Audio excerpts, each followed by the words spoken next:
еліміздің барлық өңірінде Қазақстан Республикасының президенті атынан жаңа жылдық шырша өтіп жатыр. Сіздерді осы келе жатқан жаңа 2024 жылмен шын жүректен құттықтаймын. Еліміздің лайықты азаматы атануға тырысыңыздар. Бұл күні тілеген барлық арман тілектеріңіз орындалып, өмірде тек сәттілік серік болсын. Біз сіздерге сенеміз. Келе жатқан жаңа жыл құтты болсын. Дорогие мои юные друзья, с Новым годом приходит волшебство и чудеса. И поверьте, мы взрослые тоже иногда верим в чудеса.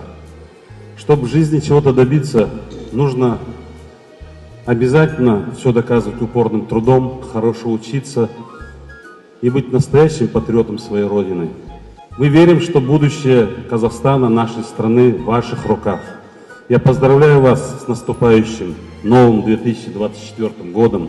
Пусть все ваши начинания, все ваши самые грандиозные планы сбудутся. Мы вам верим. С наступающим Новым годом!